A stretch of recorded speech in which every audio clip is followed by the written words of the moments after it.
Good evening, and welcome to the Very Stupid Podcast. I'm your host, George Bayo, unlike any other, and with me, my guest today, he needs no introduction.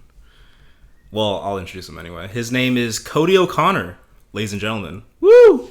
Woo! Hello there. My name is Cody O'Connor. I already said my that. wonderful host just let you know. Yeah. I flew in from the wonderful state of Rhode Island just for this podcast. That's right. Yeah, and I didn't pay for it. No, not a single dime. He volunteered. Yeah. I did. Yeah, we flew JetBlue to come in for this, and it was a wonderful. Ooh, I do experience. JetBlue too. Oh, okay. Yeah. Good choice. It's the way to go. There's more leg room. Yes, we got extra leg room. Really? Great. Yes. I actually got extra leg room on my last flight with them too. Oh, it was nice. It's very nice to have. But we're not here to talk about JetBlue. No more right? JetBlue. No. Good. We never want to say the word JetBlue again in life. Okay. Freeze. I am working on my thesis film and I launched an Indiegogo for it. So if you want to help fund this little dream project of mine, it would mean the world to me. There are a bunch of perks on there that you can check out. The link is in the description if you want to support it. All right, back to the video. Today, I brought Cody here onto this podcast because, for one very important reason, I want to know more about the twisted world of being a Disney adult.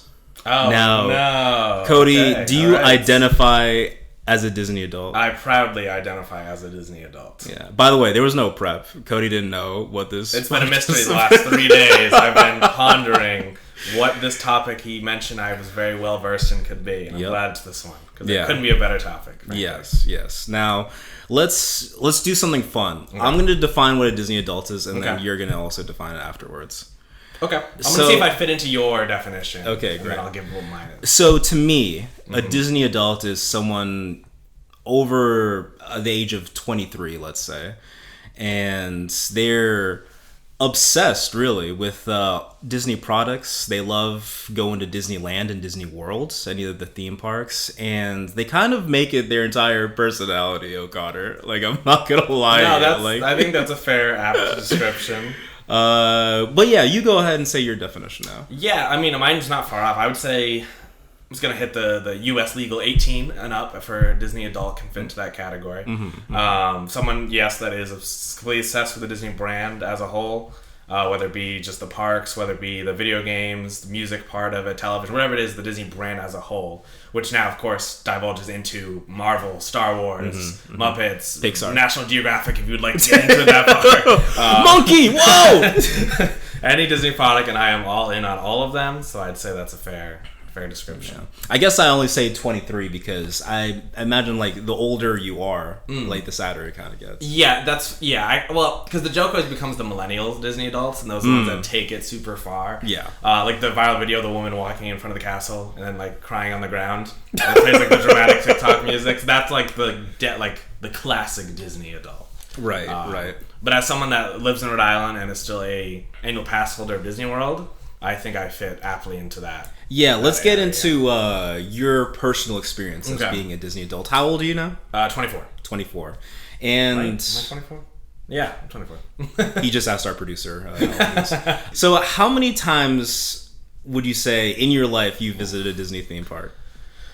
Well, last year was a bit tough because I did a Disney college program there, so I worked there and went hundreds of times while I lived there. Before that, it was probably around... Probably 15 to 20 before that. Because at one point it became a once-a-year thing pretty regularly because my cousin used to live down there. So we were able to, as a family, get it much cheaper. Because my aunt and uncle at one point lived out in California, so we went to Disneyland for a few years when I was younger. I was probably around like 5 years old for that one. So I've definitely been like indoctrinated into this. That's kind of where it's come from most. And then as I got older, eventually they moved to Florida, and then my cousin worked for the Walt Disney Company, so she was able to get us discounts, hotels, free tickets, that kind of thing. It became like a yearly event, and I was a yearly Disney, family vacation. Then as I got older, got my own expendable income, it became more. It started to become twice a year, and then I started to enjoy it so much, I said, you know what, I'll go work down there for 7 months, had a fantastic experience, and now I still try to do 2 times a year if I can. Again, I'm a pass holder. I came out. We're just doing an LA trip this week, and of course for this podcast. You're going tomorrow. Yeah, and tomorrow. Yeah, exactly. We're going tomorrow for the day to California Adventure and to Disneyland. Despite me being in Disney World just 2 weeks ago. Yeah, I was there just 2 weeks ago in Disney World. And then, because as like, yes, I am a Disney adult, but also I just love themed entertainment as a whole. That's kind of my favorite thing. Anything themed entertainment. Last night we went to the Beetle House here in LA. It was this incredible themed experience. Obviously some Disney stuff's thrown in there with like Nightmare Before Christmas. But like Universal Parks, all that kind of themed entertainment is just what I thrive on. And Disney, I think, just does it better than anyone else, frankly. Gotcha. And to rewind a bit, you actually did get into this Disney college program. I did, yes. How many times did you try to apply to it? I applied twice. I tried twice. First time it was a rejection on the second. You go through, I think it's 3 different rounds of interviewing process. It kind of changed during COVID. I think it's gone back to how it was. I got initially rejected on the first or second, and then I let a year or 2 go by. I applied again, and then I got into it on that round. Gotcha. And please describe the day you found out. I think I was just sitting in my room. I can very distinctly remember sitting in my room, getting that email, and just being beyond excited. The difference is they don't tell you what role you're doing. It's just that you got in, and it's a mystery of what role you're taking until about 2 or 3 weeks before your actual move-in date. So it's a big... Because I probably found out in, I think it was September of 2021, I found out that I was accepted. And then my move-in was January 17th, I think. And I knew like a day or 2 after New Year's that year. So it was a very quick, finding out what my actual job was. And I very distinctly remember I found out my position. I was in Disney World when I found out, because I had already had a trip planned 2 weeks before I moved out there. Because again, that's the person I am. I found out on the Millennium Falcon attraction, Smuggler's Run. I can remember very distinctly being ready to board the ride and looking at my phone and seeing the position that I had. Gotcha. And for this college program, does it tell you like you're going to Disney World specifically, or does it? So you can choose. Yeah, you can choose either Disneyland or Disney World. At the time, Disneyland wasn't being offered just because the COVID restrictions were much more here in California than they were in Florida. Yeah. Because I know Disneyland specifically was closed for an entire year, compared to Disney World had closed for 2 or 3 months at most for COVID. Really? They immediately opened back up. Wow. Disneyland was so long here. So college program didn't even exist at the time for over there. But it's also much harder to get into the California one because they don't have like as easy housing over there. Because Disneyland is just in the middle of Anaheim, where Disney World is like its own city, basically. Right, yeah. So it's a completely different kind of environment. Yeah, they have their own government. Yeah, basically, yeah. But had the chance arose, would you have like wanted to do the California one instead? Absolutely, yeah. Okay. The first time I had applied was probably 2019, like right before COVID happened, so I'm glad I didn't get into that one, because I would have been going home. At the time, I had applied for both. I had checked the box to do either California or Florida. I had never been to Disneyland, really, at that time when I had applied, so it would have been a completely different kind of experience. I went once when I was like 5 years old, but I don't remember any of that. Yeah. But I definitely would have loved to do either one, honestly. But you would have picked like Anaheim over Orlando? I wouldn't have picked it over. I just wouldn't have been mad. It's Okay. the kind of thing like whatever one they would have given me, I wouldn't have been mad on either one. Because again, it would have been like I hadn't been to Disneyland really yet and had that experience, so it would have been kind of a different kind of thing. But I wouldn't have been mad about it. So what was the job you had at Disney World? So I worked in food and beverage at Disney World. I worked in one of the resorts at the Riviera Resort. It's one of their high-end vacation club resorts. So we saw the richest of the rich come into there. I worked as a quick service on the bottom floor there at a restaurant called Primo Piatti. There I did the register, I bussed tables, brought food to people. I wasn't one of the cooks, but I kind of did like everything else that's encompassing into there. And it was a great experience. That first month was rough because I didn't really know anyone. It took about a month to become really friendly with my fellow cast members, and once I did that, it was fantastic. From then on, I had a great experience with everyone. It was very good. As you said before, you kind of were doing like annual or biannual trips to Disney, but now you're here in this position where you're there every single day. Oh, and I live there, yeah. So talk about that. How like went from like wow, I'm just here like all the time. Like, did it become like too much at some point? So it became. It's the kind of thing. Those first probably, because I moved in January, and probably from January until probably mid-May, I was going probably 5 times a week, easy. I would go before a shift, depending what time it was. I would go after a shift, depending. It just became it was such a great, different experience. I was so used to it being a vacation. So once it became this idea of, I can just, because I got in for free, obviously. And the idea of I could just go in for a few hours, do one ride, and go back home was such like a liberating experience. Because usually when I go on vacation, I want to do like, I want once I'm here for the day, we have to hit everything. We have to go from, like tomorrow, we're going from 8 a.m. to midnight in Disneyland. So Wow. it's like, you are just They're open hustling. till midnight tomorrow? Yeah. Disneyland's open till midnight, which is crazy. Because Disney World's usually like 9 or 10 o'clock, so Disneyland's always midnight. So it's that like idea of like get everything in within these 14 hours, do everything you can for it. Where there, I could just go in for an hour or two and feel like, yeah, all right, this is great, and then go back home. It wasn't until it became mid-May when the weather changed. Once that Florida summer heat hit and it was 110 degrees and at 2 o'clock, I became like a rule where I would not go to the parks unless it was after 6 p.m. Because if I tried to go in before a shift, I would just be dead. I would be dead going into that closing shift just from that weather. Yeah. But in general, it became like a different kind of experience, but it was really good. Now, how long did this program last? It was 7 months. So I was 7 there months. from January to August. So And I could have extended, but I chose not to. Really? Why? Because it was tough to be away from family and friends, and especially my girlfriend, because we were doing long distance for it. It was very tough to try to do that. She had come down twice to visit me, which was great. And then one of the times we had actually flew out here to Anaheim to do Disneyland. Because at first we were debating whether or not we wanted to have her come down again to Florida. And I kind of convinced her. I was like, you know what? Let's do Disneyland. We haven't done it. It's a new kind of experience. And I got both her and I in for free. So it was a great way of kind of being like, let's have this new kind of experience. And it gave me like my vacation from Disney became Disney, which is a very neat thing to do. But it was kind of a fun way of doing that. But it was tough to say goodbye because I still have quite a few friends down there. A few that did the college program now just live there full time and they work there full time. So every time I go to Florida, I typically visit them. But it was tough to say goodbye. Absolutely. Yeah, because I definitely... Because we were friends, obviously, as you were doing all this. So I remember you telling me, like, oh, I finally got into the program, and like, oh, I'm down there now. So it was kind of surprising to me that you actually, like, willingly left, because I imagined, like, you would want to work there full time. Yeah, that was definitely, like, in my head, I was like, oh, this is what I want to do. A lot of different things come up for reasons why I wouldn't want to be there.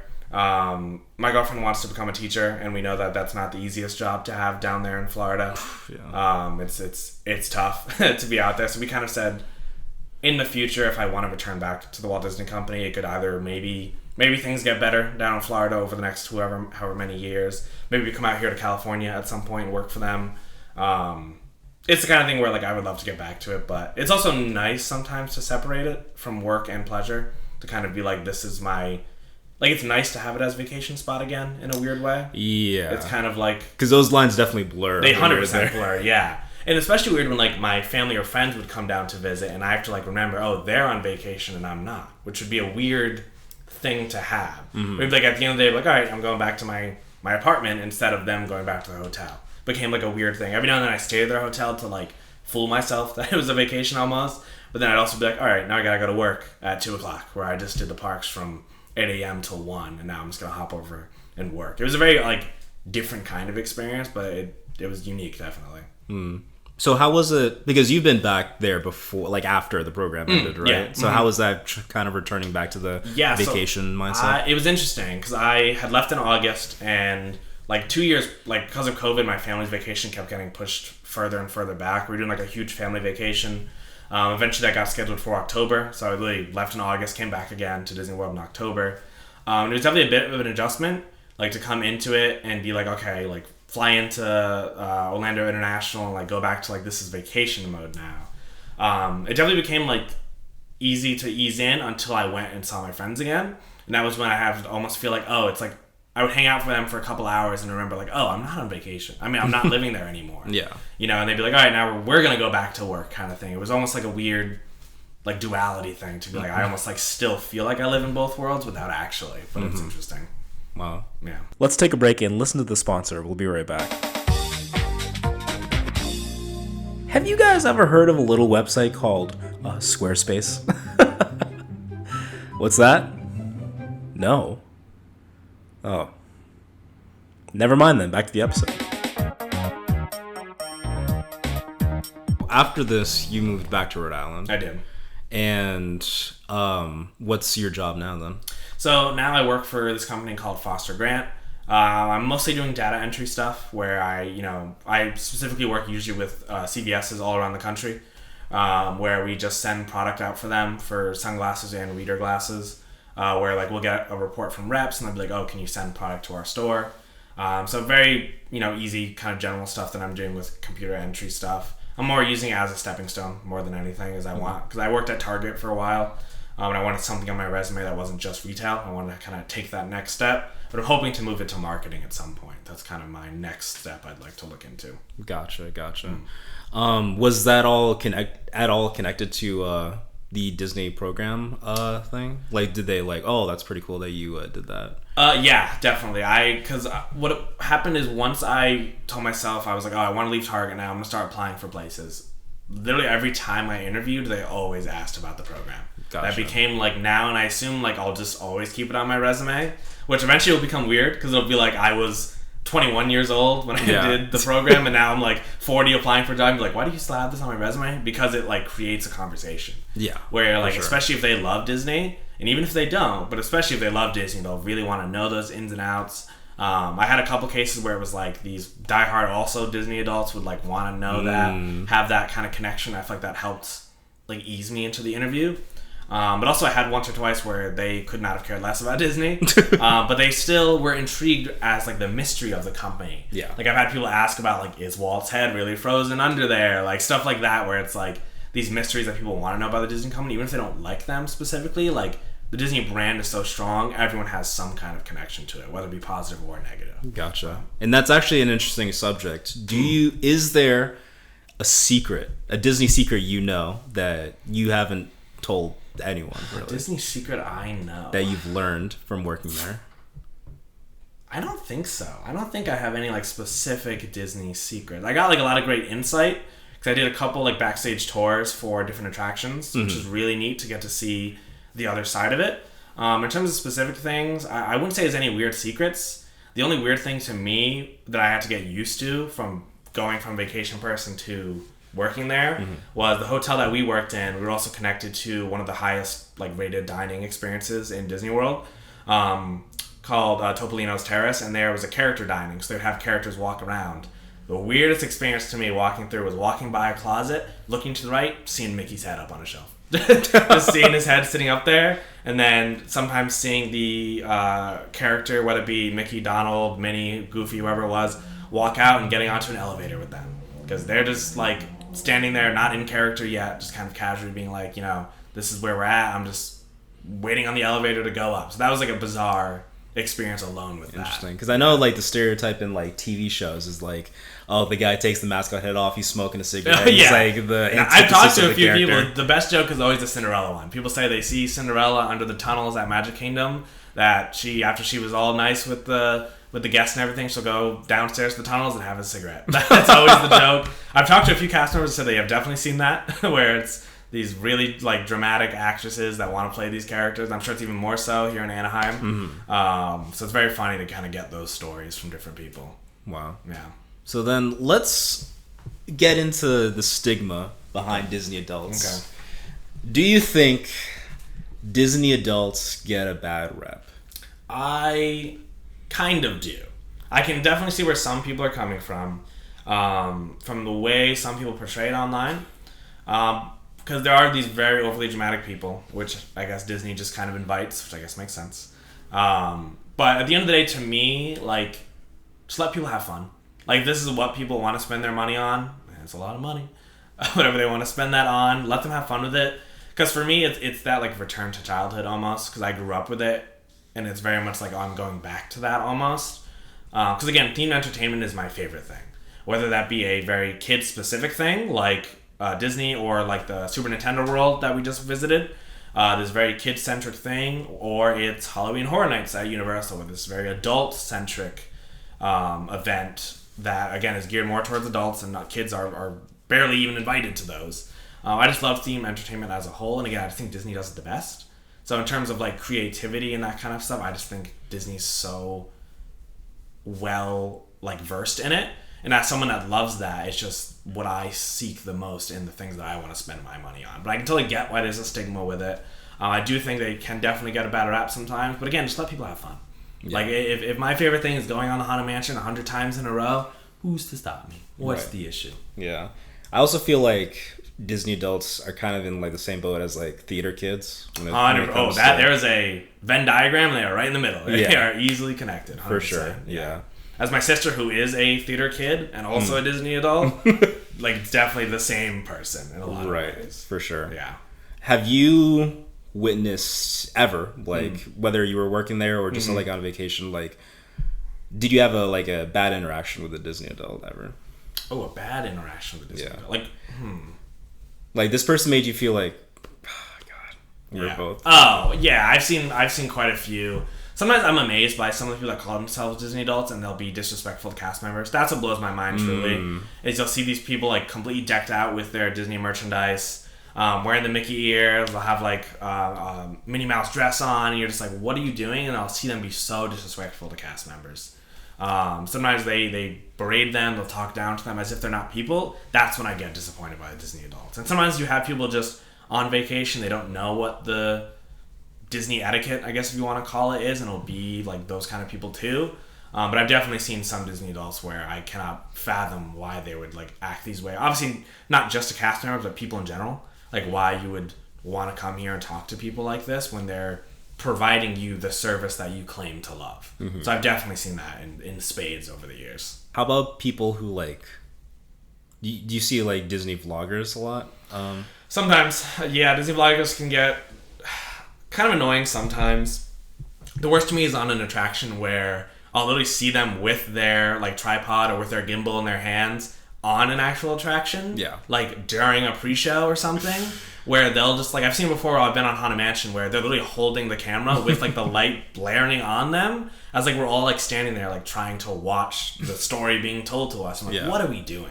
I don't understand what the thought process is. Like I remember I tried to bring a gimbal myself to try to film stuff and I felt awkward just being outside doing it, not even interrupting other people. Yeah, you kind of have to have like no shame. Exactly. Yeah, because even when I worked there were these two girls that had came into Primo Piatto to eat, and they were clearly vloggers because they both ordered everything on the menu, literally every item. That was kind of like flag one. We were like, oh, they must be doing something. Because it was like two people ordered everything on the menu. They got a table in the back left corner of the restaurant, and they set up their ring light, they set up their camera, and they were there for like an hour and a half. Viewing each item. And like we kind of, as cast members, like we would just kind of stand there waiting to clean tables. So we would awkwardly just like be waiting for them to be done. Again, that was the case where luckily they weren't hurting anyone. Like it wasn't bothering anyone. They were just kind of there, thankfully.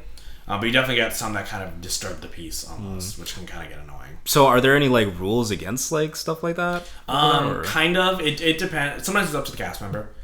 Certain rides do allow you to film on it and some don't. It kind of depends. Typically a lot of the shows will not. They'll kind of have a little thing beforehand, like a little spiel where they're like, photos are allowed, but videos are not kind of thing. And some people just do it anyway for the content.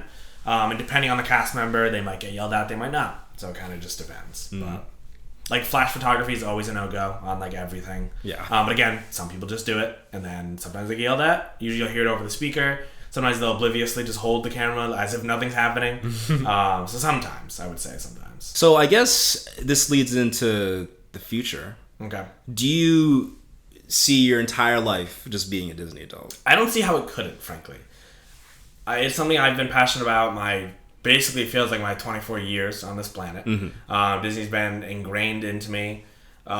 Even like stuff that I loved before they were Disney. Like Star Wars I loved well before Disney had bought Lucasfilm. And Marvel, same thing. I've loved since I was a kid before Disney bought them in like 2008, whenever it was, after Iron Man. So I just don't see how Disney couldn't interfere in my life in different places. Right. Maybe as I get older, I wane off a bit of traveling to the parks as much. I don't know. Or maybe I get more income, so I go more. We'll see what ends up happening with it. But I couldn't, at least now in my life, fathom how it couldn't be, frankly. Gotcha. But we'll see. Because I also have so many people that I'm surrounded with that love it.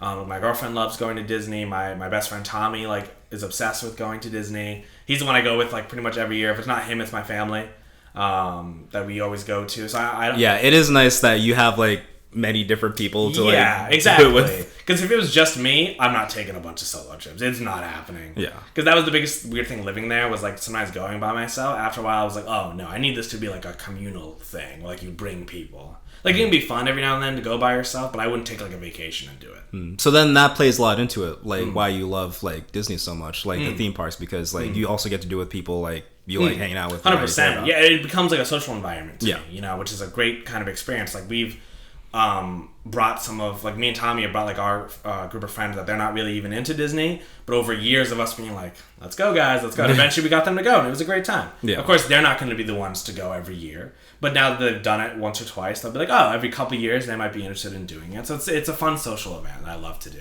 That's why when we brought you to Disneyland last year, it was a great time to get to, like, because you hadn't really been before, right? Or were you really young? I have literally the last time was 8 years old. Yeah. The last so time. It was great to be like this thing where like, you know, having you out here, knowing you were living here, I was like, hey, do you want to come? And luckily I had tickets as a cast member that I was able to give you for it. So it was like a great kind of way of sharing like my passion of it with someone else. And I just love being able to do that. Yeah, it's a good excuse for you to come into town and like hang out and like we have like something to do. Yeah, absolutely.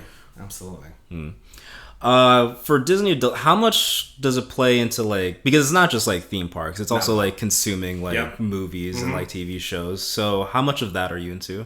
A ton, yeah. Pretty much.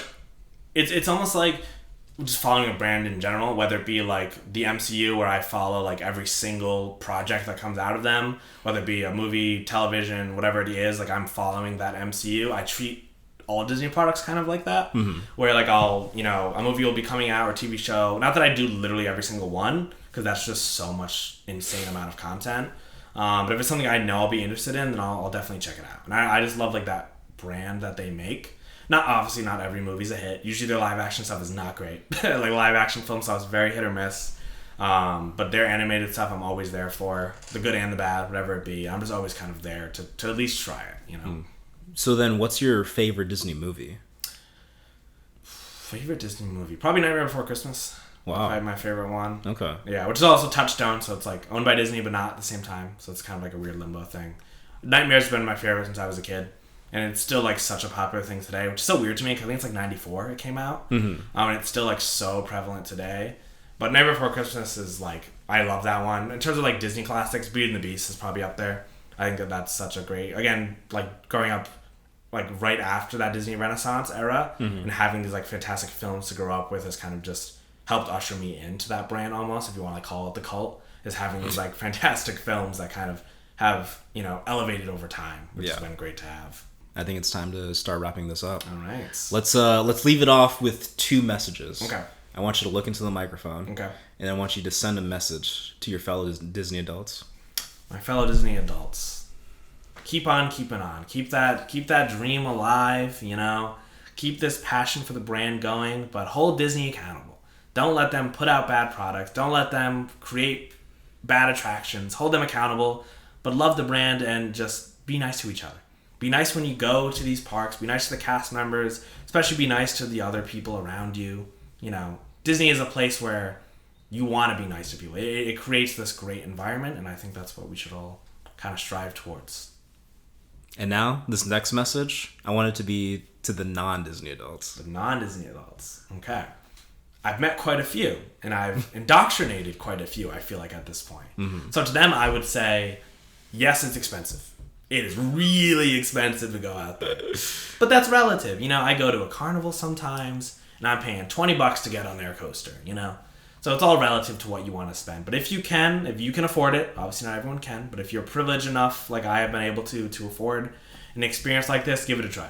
Whether you live on the West Coast and you want to go to Disneyland, amazing experience, or you live on the East Coast, or you're in the middle, whatever it is. At some point in your life, whether it be a once-in-a-lifetime trip or you want to do it every year, I think it's a worthwhile experience that everyone, if they can, should try it at least once. Excellent. Cody, thank you so much for being on the episode. Thank you, George, for having me. It's been a pleasure. Yep, this has been the Very Stupid Podcast. Bye. Bye.